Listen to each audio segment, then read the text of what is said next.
Le serviteur du Seigneur. Bonjour, ici Marlène Leblanc. Merci à toi, Sentinelle, de prier pour l'Église, les communautés, pour prier pour les nations, afin qu'on puisse voir un réveil dans notre Québec-Canada.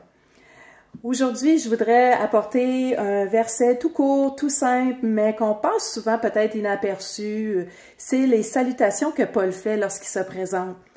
Dans le livre de Romains, au chapitre 1, il est indiqué « Paul, serviteur de Jésus-Christ, appelé à être apôtre, mis à part pour annoncer l'Évangile de Dieu. » Ce qu'il faut comprendre lorsque Paul écrit la lettre aux Romains, le contexte de ce territoire-là, c'est que les Romains étaient des serviteurs seuls de Rome, du gouvernement mondial, et c'était une fierté pour eux.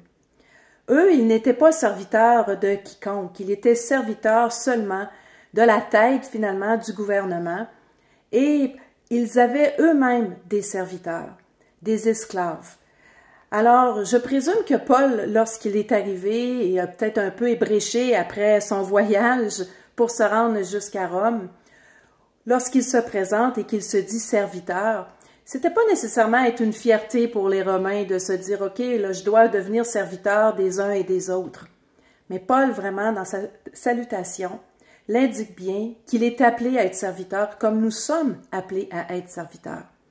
Il dit aussi qu'il est mis à part, en fait que nous sommes mis à part. Alors être au service, c'est pas toujours facile.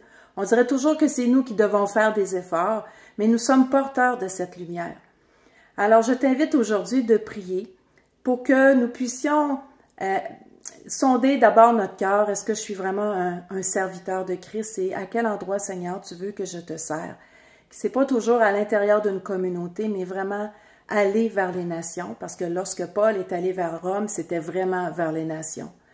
Alors que Dieu se révèle à chacun de nous, que Dieu se révèle à l'Église, qu'est-ce que c'est véritablement un serviteur, qui nous donne sa grâce et sa force, et que les nations puissent être touchées face à notre service. Soyez bénis, passez une belle journée.